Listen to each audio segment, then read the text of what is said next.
முறை செய்து காப்பாற்றும் மன்னவன் மக்கட்கு இறை என்று வைக்கப்படும். நீதிமுறை செய்து குடிமக்களை காப்பாற்றும் மன்னவன் மக்களுக்கு தலைவன் என்று தனியே கருதி மதிக்கப்படுவான்.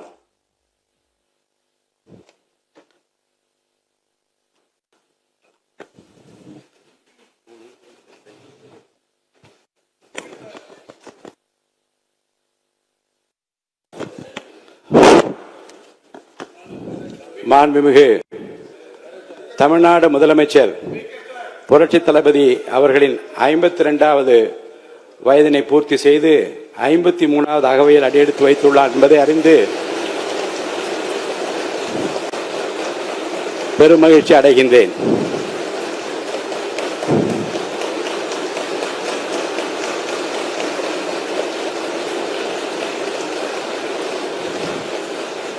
தமிழக அரசியலின் மறுமலர்ச்சி நாயகராக, சொல் வீரர்களுக்கு மத்தியில் செயல் வீரராக, திரைத்துறை மற்றும் அரசியல் துறை என இரண்டிலும் மக்களின் நம்பிக்கை நட்சத்திரமாக, நிமிர்ந்த நன்னடை,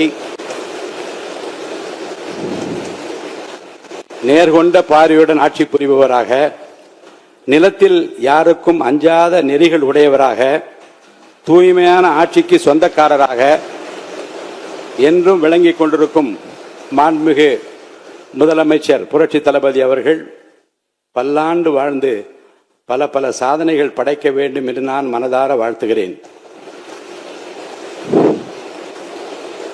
கண்ணுக்கு அழகு இமை, விண்ணுக்கு அழகு மழை, மண்ணுக்கு அழகு மரம், சொல்லுக்கு அழகு தமிழ், தலைமைக்கு அழகு எங்கள் முதல்வர் தான் என்று மக்கள் நினைக்கும் முதல்வருக்கு என் பிறந்தநாள் வாழ்த்துக்கள்.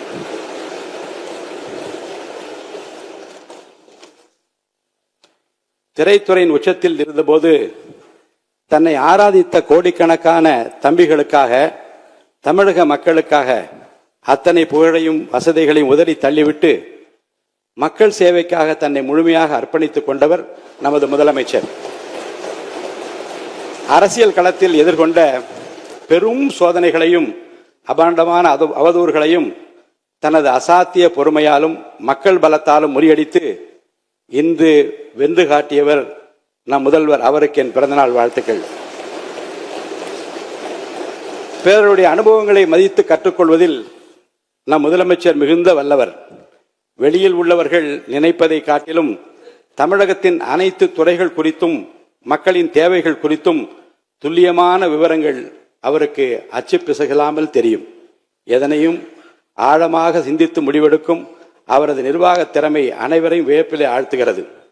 தன் மீதான விமர்சனங்களை தன் செயல்களால் முறியடித்து ஒரு தேர்ந்த ஆளுமையாக தினந்தோறும் அரசை வழிநடத்தும் வித்தகருக்கு, முதல்வருக்கு என் பிறந்தநாள் வாழ்த்துக்கள். தமிழக அரசியலில் புதிய சகாயத்தை படைத்து ஏழைகளின் சிரிப்பில் இறைவனை காணும் மாண்புமிகு முதலமைச்சர் சி. ஜோசப் விஜய் அவர்கள் நல்ல ஆரோக்கியத்தோடும் நீண்ட ஆயுளோடும் வாழ வேண்டும் என்று, நம் தமிழகத்தை இந்தியாவின் முதன்மை மாநிலமாக மாற்ற அவர் தொடர்ந்து வழிநடத்த வேண்டும் என்று இறைவனை பிரார்த்தித்து எனது நெஞ்சார்ந்த பிறந்தநாள் வாழ்த்துக்களையும் உங்கள் அனைவர் சார்பிலும் பிறந்தநாள் வாழ்த்துக்களையும் நான் அன்புடன் தெரிவித்துக் கொள்கிறேன்.